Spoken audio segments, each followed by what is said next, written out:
পক্ষে ঘন্টা দুই এক যেন হয়ে যায়, কষ্ট হলেও আপনি একটু ওয়াজ করবেন।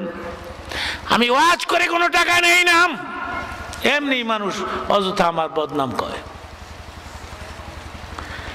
বাবুলকে আমি বললাম, আমি তোমার দাওয়াত গ্রহণ করলাম, তবে আমার এতিমখানা আছে, মাদ্রাসা আছে, পারলে ওখানে কিছু টাকা দিয়ে দিও। বাবুল বলল, কত টাকাই তো বিদেশে কামাই করি, কত টাকা কত জায়গায় ব্যয় করে ফেলি, আমি 50,000 টাকা আপনার এতিমখানায় দিয়ে দিলাম। আমি নেই না টাকা, আমার এতিমখানায় যায়। আমি মেহনত করি বৃদ্ধ বয়সে, কষ্ট করি বৃদ্ধ বয়সে।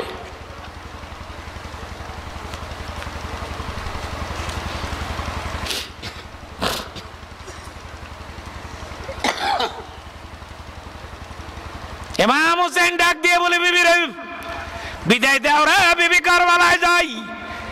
ও বিবি, একটু নজর করে দেখো কারবালা ময়দানে কাকে দেখা যায়, কাকে দেখা যায়। ওই যে দেখো আমার নানা দাঁড়ায় রয়েছে, আমাকে নিবার জন্য আসছে। আল্লাহু আকবার বলেন। এক সপ্তাহ ধরে পাতিলায় খাবার ছিল না, ক্ষুধার্ত ইমাম, ক্লান্ত ইমাম, দুর্বল ইমাম, মস্কের তলা শুকিয়ে গেছে, পানি নাই। তারপরে ইমামের পেটের চামড়া পিঠের সাথে লেগে গেছে। আগের দিন রাত্রে একটু চোখ লাগছিল, হঠাৎ করে খাবে দেখে নানা দাঁড়াই রয়েছে, দুই পাশে মার বাবা। বলতেছে, হুসাইন রে, কালকে সকালে তৈরি থাকিস, আমি তোকে নিতে আসবো। জিন্দেগি শেষ হয়ে গেল, জীবন শেষ হয়ে গেল। বিবি রে, আমার নানা আইছে। কারবালায় ঢুকে বললেন, এমনি তো ক্লান্ত ক্ষুধার্ত, কিন্তু 33টা তরবারির আঘাত লেগেছিল ইমাম হুসাইনের গায়ে। রক্তক্ষয় অবস্থায় ইমাম দুলদুল থেকে কারবালার মাটিতে পড়ে গেলে জনৈক ব্যক্তি ইমাম হুসাইনের বুকের মধ্যে আসন করে নিয়ে কণ্ঠ নালিতে যখন চাকু ধরল, ইমাম বলেছিলেন, কে রে তুই আমার বুকে আসন করে নিনি, আমার কণ্ঠ নালিতে চাকু ধরলি। আমার নানা যদি থাকতো রে, কোনদিন কারবালায় এভাবে আমাকে মারতে দিত না। নানা গো, লালা, কিভাবে যেমন আসছে আমি তেমনই বলে গেলাম, যাচাই না করে আমি কথা বলি না। আমার কথা রেকর্ড হয়, মার্কেটে বিক্রি হয়, উইদাউট ডকুমেন্টস আমি কথা বলি না। মাশাআল্লাহ বলেন।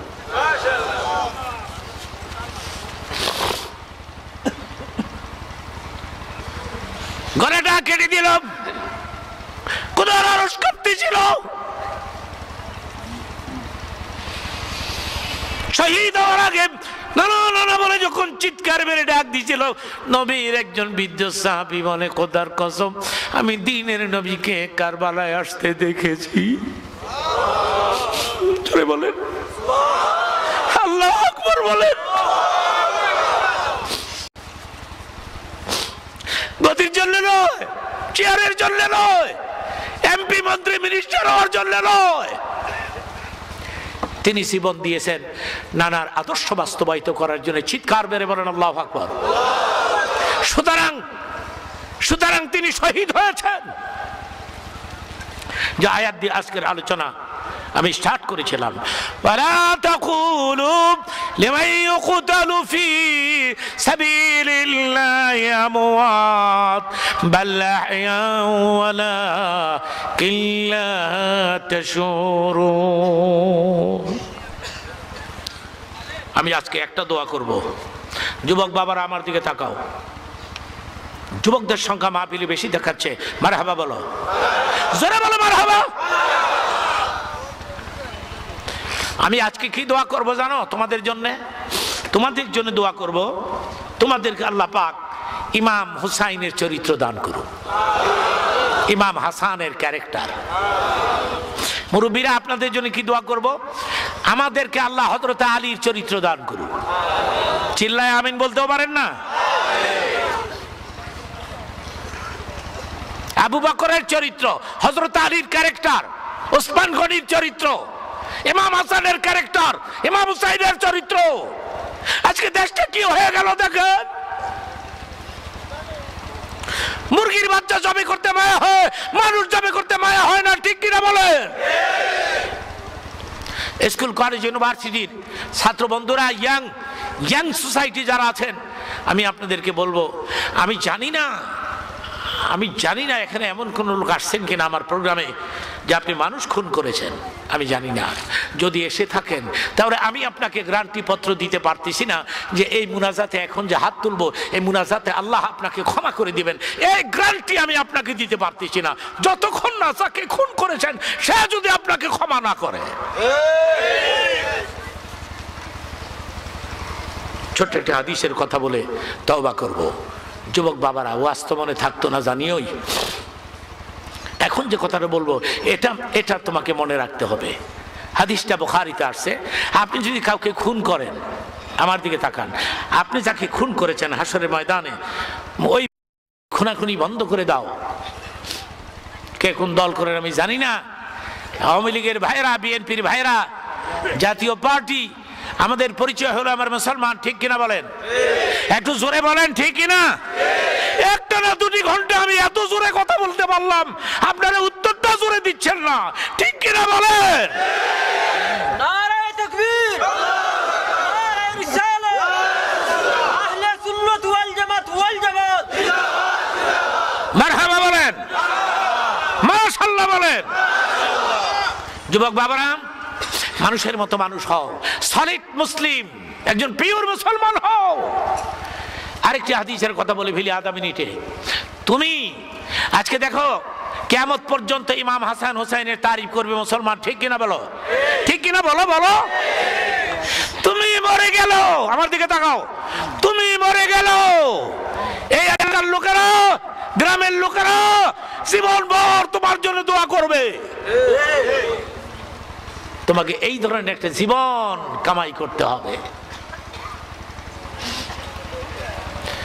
10 জন যাকে ভালো বলিবে, এটা হাদিসের ব্যাখ্যা, হাদিসের অর্থটা। 10 জন যাকে ভালো বলিবে, আমার আল্লাহ বলেন আমিও তাহাকে ভালো বলিব।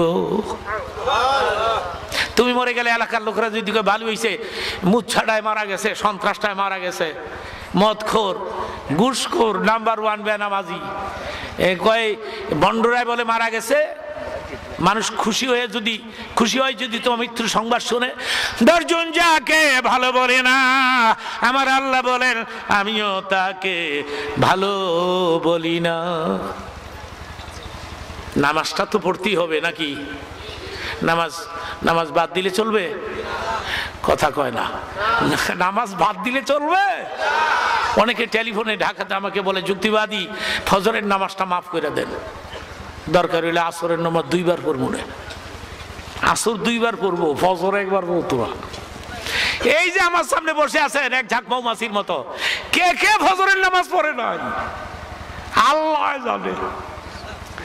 আমি যদি বলি যারা নামাজ পড়ো নাই হাত তোলো, লজ্জা শরমে উঠাবে না, ঠিক কিনা বলেন? যুবক বাবা, একটা কাজ করবা তোমরা, এদিকে তাকাও, জওয়ানি সাজদা আল্লাহকে দিবা। এই বৎসরে বিশাল প্যান্ডেল করে বড় বড় মুফাসসির মুহাদ্দিসদেরকে এনে ওয়াজ করায় যদি মনে করো দায়িত্ব শেষ, তাহলে ভুল করেছো। একটি কথা মনে রাখো, জামানি রুকু আল্লাহকে দাও, জামানি সাজদা আল্লাহকে দাও। একটা ছোট্ট হাদিসের তরজমা করি, এরপরে দেখবো কত সুবহানাল্লাহ কইতারে। দিনের নবী বলেছেন যুবক কোন বান্দা বান্দি জমিনে সেজদায় পড়ে গেলে জমিন চিৎকার মেরে ডাকে আর বলে আল্লাহ গো তোমার যুবক বান্দা আমি জমিনে কপাল ঠেকাইছে, তার জীবনের সব গুনাহ মাফ করে দাও, কারণ তার সেজদার ওজন আমি সইতে পারি না।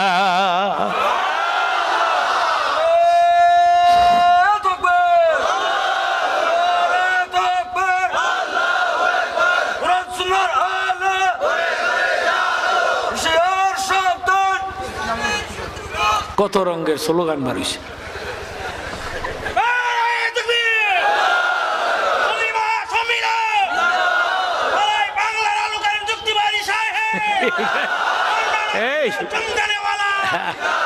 ভাইরা আমার, ভাইরা আমার,